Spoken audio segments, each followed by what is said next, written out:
السلام علیکم اسٹوڈنٹس، آج ہم جماعت نحم کی درسی کتاب میں دی گئی غزل نمبر 2 کے شعر نمبر 2 کی تشریح کریں گے، جس کے شاعر ہیں خواجہ حیدر علی آتش، اور اس غزل کا یہ دوسرا شعر ہے۔ زیر زمیں سے آتا ہے جو گل سو زر بکف، قارون نے راستے میں لٹا دیا ہے خزانہ کیا۔ حوالہ شعر ہے صنف سخن یا صنف شاعری کے حوالے سے یہ غزل ہے جس کی ہم تشریح کریں گے، اور اس کے شاعر ہیں خواجہ حیدر علی آتش۔ ہر لغت کے لیے جو الفاظ ہیں، زیر زمین یعنی زمین کے نیچے، گل پھول کو کہتے ہیں، سو اگر یہاں پر اس کو معنی لیا جائے جو بالکل نہیں ہے تو سو کے معنی ہوتے ہیں کی طرف،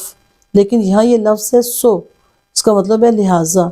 تو یہ آپ کو سمجھانے کے لیے میں لفظ سو لکھ دیا، لیکن یہاں پر یہ لفظ نہیں ہے، یہاں اس کا مطلب ہے سو۔ تو زر کا مطلب ہے سونا، روپیہ پیسہ، بکف ہاتھ میں لیے ہوئے، مٹھی میں لیے ہوئے، مٹھی میں دبائے ہوئے، اور قارون حضرت موسیٰ کے دور کا ایک مالدار شخص تھا۔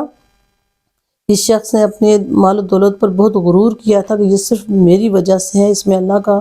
کوئی فضل نہیں ہے، اور یعنی اللہ کے قہر کو للکارا، اور پھر اللہ تعالیٰ نے اس کے خزانے سمیت زمین میں دھنسا دیا تھا، لٹا دیا، دے دیا، نظر کر دیا۔ خزانے کا مطلب ہے مال و زر، روپیہ پیسہ۔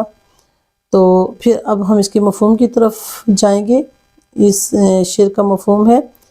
زمین سے جو بھی پھول نکلتا ہے مراد اگتا ہے، ایسے لگتا ہے کہ قارون کا جو خزانہ زمین میں دفن ہو گیا تھا، اس کا سونا جو زمین میں دفن تھا، اس سونے کو ہاتھ میں اٹھائے یہ پھول آیا ہے۔ اسٹوڈنٹس، ہماری پہلی کوشش ہونی چاہیے کہ ہم مفہوم سے بات کو سمجھ لیں یا شعر سے ہی الفاظ کے معنی کے لحاظ سے بات کو سمجھ لیں۔ جب ہمیں تشریح سمجھ آ جاتی ہے، یعنی مفہوم اگر ہمیں کلیئر ہو گیا، سمجھ آ گیا، تو پھر تشریح کے لیے ہم مختلف الفاظ استعمال کر کے اس کو خوبصورت بنا سکتے ہیں۔ تو اس کے اگر مفہوم پہ غور کیا جائے تو بڑا سادہ سا ہے کہ زمین کے نیچے سے جو پھول اگتا ہے وہ ایسے آ رہا ہے، اتنا خوبصورت ہے کہ جیسے اس کے ہاتھ میں کوئی مال و زر اس نے اٹھایا ہوا ہے۔ تو یہاں پہلی تو بات ہے پھول کی حسن کو بیان کیا جا رہا ہے، لیکن پھر بھی ہم تشریح کو دیکھتے ہیں تاکہ آپ کو یہ زیادہ واضح سمجھ آ جائے۔ تو خواجہ حیدر علی آتش جو غزل کے شاعر ہیں، آپ کے کلام کی خصوصیات یہ ہے کہ لب و لہجے میں شائستگی اور وقار ہے، محاورات کا استعمال آپ بہت خوبصورتی سے کرتے ہیں، عشق و محبت کا تصور آپ کی شاعری میں پایا جاتا ہے، اور درد مندی بھی شامل ہے۔ اپنی غزل کے زیر نظر شعر میں شاعر نے قارون کے واقعے کو بطور تلمیح استعمال کیا ہے۔ اسٹوڈنٹس، آپ جب شاعری پڑھتے ہیں تو اکثر اشعار میں صنعت تلمیح کا استعمال ہوتا ہے، اور آپ سے پوچھا بھی جاتا ہے کہ اس شعر میں کون سی صنعت استعمال ہوئی ہے، تو مختلف صنعتیں ہیں جو مختلف اشعار کی تشریح میں ہم صنعت تضاد ہے، صنعت تلمیح ہے، اور کچھ اور ہیں جو بتاتی رہتی میں وقتاً فوقتاً آپ لوگوں کو۔ تو آج تلمیح کی ڈیفینیشن کو سمجھ لیں کہ اس سے مراد یہ ہے کہ ایک لفظ کے ذریعے، یعنی شاعری میں شعر میں ایک لفظ استعمال ہو، اس کے ذریعے آپ کسی مشہور تاریخی واقعہ، کسی مشہور اسلامی واقعہ یا کسی آیت یا کسی حدیث کا حوالہ جب دیتے ہیں تو اس کو تلمیح کہتے ہیں، یعنی ایک لفظ کے ذریعے آپ نے بہت بڑا واقعہ سمجھا دیا۔ جیسے قارون کا ایک بہت بڑا واقعہ ہے، قرآن کی 2 سورہ میں اس کا ذکر آیا ہے، تو اس واقعے کو جب شاعر نے یہاں پر صرف قارون کا خزانہ لفظ استعمال کر کے بتا دیا تو یہ پھر صنعت تلمیح استعمال ہو گئی ہے۔ تو اگر اس شعر کو لفظی یا سادہ معنی میں عام مفہوم میں دیکھا جائے تو شاعر پھول کا حسن بیان کرتا ہمیں نظر آ رہا ہے کہ پھول جب زمین سے باہر آتا ہے تو اتنا حسین ہوتا ہے وہ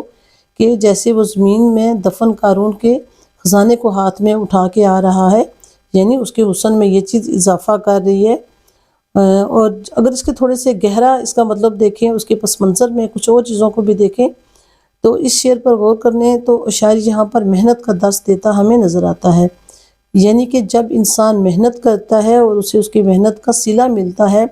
تو یہ صلہ اس انسان کے لیے، اس محنتی انسان کے لیے تاریخ کے امیر ترین انسان قارون کے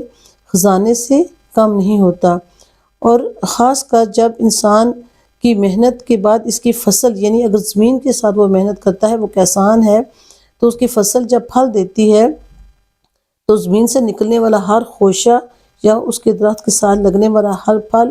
قارون کے خزانے سے کچھ حصہ لاتا ہے، یعنی زمین سے وہ اپنے ساتھ وہ قارون کے خزانے کو باہر لا رہا ہے، لیکن ہے انسان کی محنت۔ یہاں شاعر نے باریک بینی سے کام لیتے ہوئے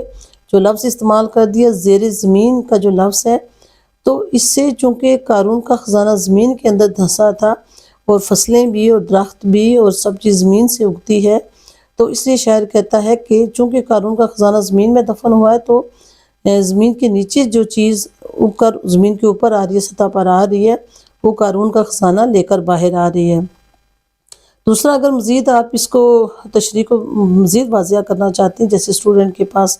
امتحان کے دوران ٹائم ہے اور وہ اپنی تشریح میں اچھے نمبر لینے کے لیے مزید سمجھاتا ہے، تو آپ اس میں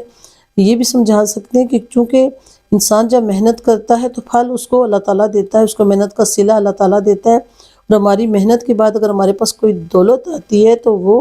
بے شک اللہ تعالیٰ کا فضل ہے۔ لیکن چونکہ قارون نے تکبر کیا تھا، غرور کیا تھا کہ یہ دولت صرف میری ہے